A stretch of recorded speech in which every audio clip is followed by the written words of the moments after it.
नमस्कार दोस्तों, स्वागत है आपका एक बार फिर आज के मेरे इस वीडियो में। तो दोस्तों, वीडियो की शुरुआत हो रही है एक बहुत ही दुखद खबर के साथ। यानी आप जानते हैं कि आज हमारे बीच राकेश झुनझुनवाला जी यानी बिग बुल नहीं रहे साहब। सुबह ही एक बहुत बड़ी दुखद खबर आई है और ईश्वर साहब उनकी आत्मा को शांति दे, उनको अपने चरणों में स्थान दे। बस हमारी तो यही कामना है कि हे ईश्वर उनकी आत्मा को शांति प्रदान करे और साहब अपने चरणों में उनको स्थान दे। तो बहुत बड़ी क्षति है दोस्तों अपने देश के लिए, क्योंकि इतने बड़े अगर निवेशक और साहब बाजार के जानकार अगर हमसे रुखसत हो जाते हैं या चले जाते हैं तो बहुत कुछ चीज़ें सीखने के बिना रह जाती हैं। यानी कि अभी तक उन्होंने बहुत कुछ सिखाया है, लेकिन वो कहते हैं ना कि जो ज्ञान होता है ना वो कभी पूरा नहीं हो पाता। सीखने की अगर लालसा आपके अंदर है तो ज्ञान कभी भी पूरा नहीं हो पाएगा। आप ही साहब, आपकी उम्र ही साहब आपको धोखा दे देगी, लेकिन ज्ञान कभी पूरा नहीं हो पाएगा। तो बहुत बड़ी सीख उनसे मिलती रहती थी हमेशा। आज वो हमारे बीच में नहीं है, बहुत बड़ा साहब हमें दुख हो रहा है। और फिर एक बार कर क्या सकते हैं, विधि का विधान है।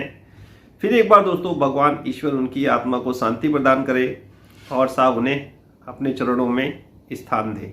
यही कामना के साथ वीडियो की करते हैं शुरुआत।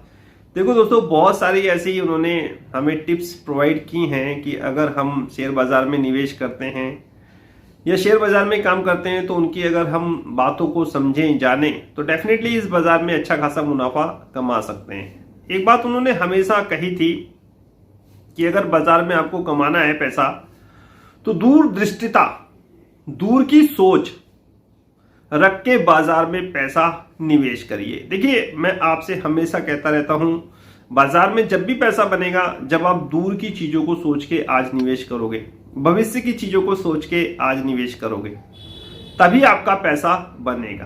अब उन्होंने अपनी यात्रा, राकेश झुनझुनवाला जी ने अपनी यात्रा 5,000 रुपए से शुरू करी थी और देखिए आज की समय में कितना बड़ा उन्होंने नेटवर्थ क्रिएट कर दिया।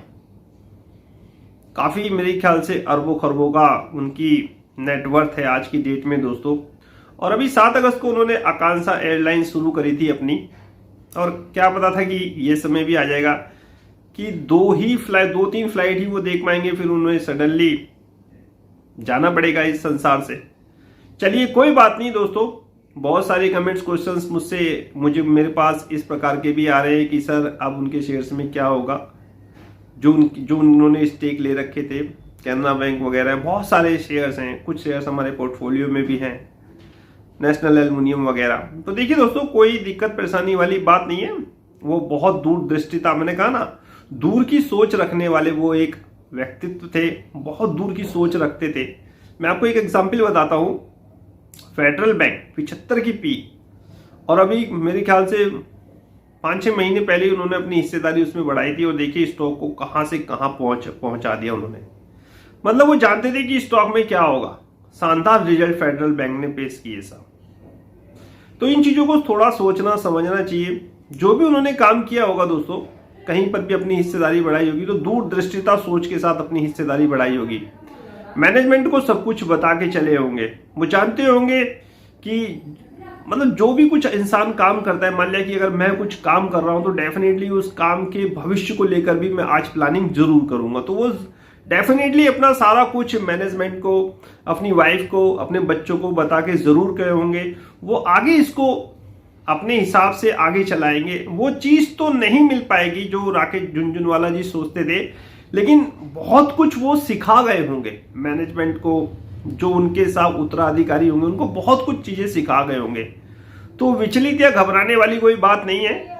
उनके जाने से क्षति तो है, लेकिन ये नहीं होना चाहिए, पैनिक नहीं होना चाहिए कि अब वो स्टॉक में क्या करें। बहुत से स्टॉकों में पहले भी उन्होंने अपना स्टेक बढ़ाया है, घटाया है, बेचा है। कंपनी आज भी है और आज भी अच्छा काम कर रही है।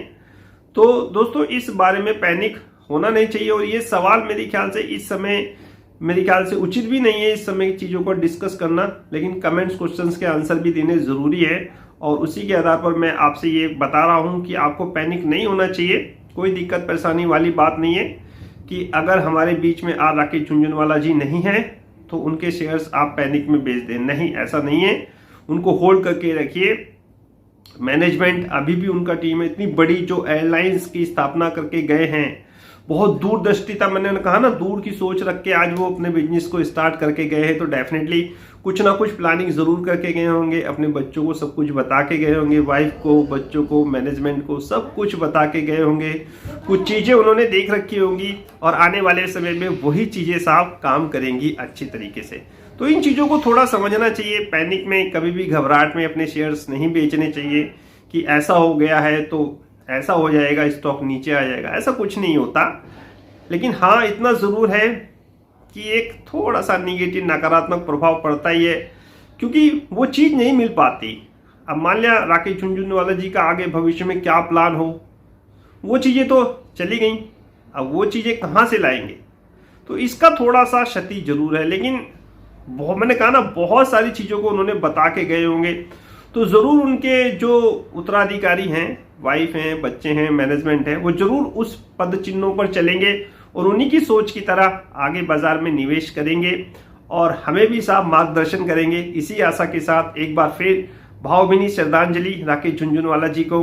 और साहब मेरी तरफ से आप सभी को बस यही एक मेरे ख्याल से एडवाइस है कि पैनिक में कभी भी आप कोई भी ऐसा कदम ना उठाएं, अपने स्टॉक ना बेचें।